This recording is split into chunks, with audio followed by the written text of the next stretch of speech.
Yoga öğretisi. Yuş kökünden türeyen yoga, bağlanma, birleşme anlamlarına gelir.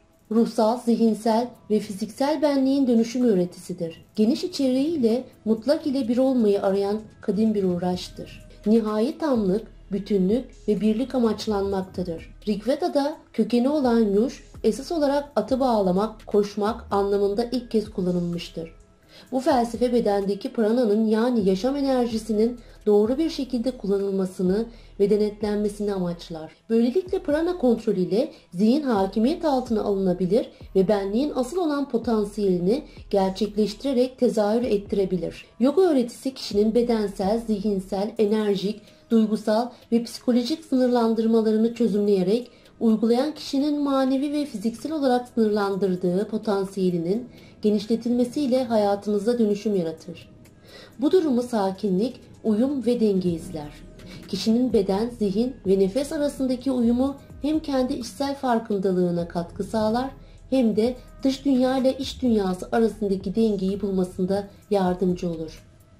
Yoga öğretisi uygulamalarının fiziksel hastalıkları iyileştirmek, yaşlanma sürecini tersine çevirmek, güç ve esneklik kazandırmak, kasları ve iç organlarının çalışmalarını düzenlemek, sinir sistemini sakinleştirmek, hastalıkların tedavileri konusunda da somut yararları vardır. Yoga öğretisinin tam kökeni belirsizdir.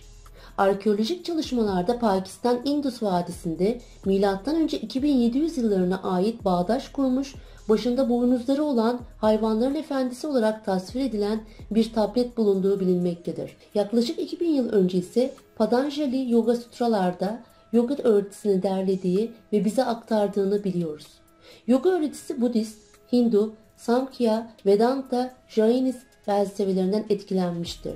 Yoga öğretisi Budist, Hindu, Samkhya, Vedanta, Jainist felsefelerinden etkilenmiştir. Diğer tarafta Bhagavad Gita, Upanishadlar ve diğer kutsal yazıtlarda da yoga felsefesinin izlerine rastlıyoruz. Yoga felsefesi denildiği zaman ne kadar Hindu veya Budist dinlerine tabi olunduğu sanılsa da yoga hiçbir kültüre veya dine mensup değildir. Aksine amacı birleştirmektir. Çağlar boyunca belirli din ve inançları birleştirmek için Bhakti, Jnana, Hatha, Kriya, Kundalini, Karma, Laya, Mantra, Tantra, Raja, Yoga Chikitsa, yoga terapi bilimi farklı yoga türleri oluşturmuştur. Çağlar boyunca belirli din ve inançları birleştirmek için Bhakti, Jnana, Hatha, Kriya, Kundalini, Karma, Laya, Mantra, Tantra, Raja, Yoga Chikitsa farklı yoga türleri oluşturmuştur. Gerek Hawaii kültürlerinde, gerek Tibet Budizminde, gerek tasavvuf öğretilerinde mutlak olanda birlik, vahdet ve tevhid söz konusudur ve insan olmanın, merhametin önemi vurgulanmıştır. Yoga temelinde de birlik ve iyi bir yaşamın bireysel olarak ne yapılması gerektiğini içerir. Yoga öğretisi bir yaşam tarzıdır ve içinde sonsuz bir imanı ve inancı kapsamaktadır. Dışarıdan bakıldığında din kategorisine girmeye de müsaittir. Ancak fazlasıyla dinlerden ayrıldığı noktalar vardır ki içsel huzur arayışı, iyi bir insan olma çabası, bedensel ve zihinsel arınma isteği kişinin kendisinden ayrı bir mutlak için yapılmaz. Kişiler zaten mutlak olanın bir ürünüdür. Mutlak olan tözünden ayrıksı benliklerin içine yerleştirerek yine bütünün dahilinde var etmiştir şeyleri. İnsan mutlak olanla zaten birdir. Birliğini bozacak, yalınlığından uzaklaşacak unsurları kendi içinde halledip karma döngüsünü kırması nasihat edilir.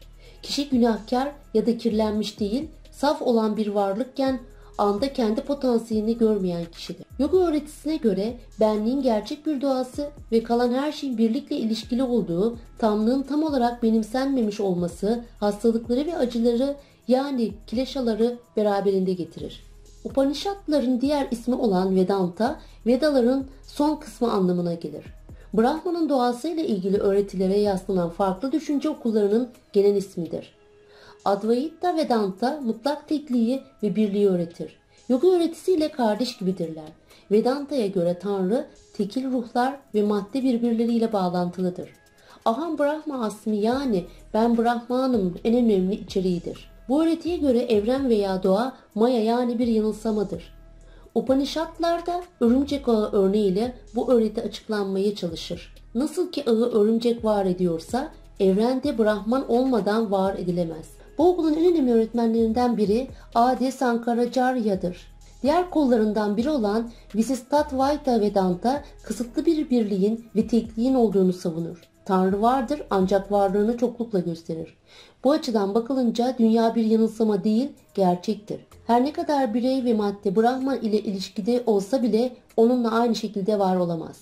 Ancak madde ve birey Brahman'ın parçası olabilir.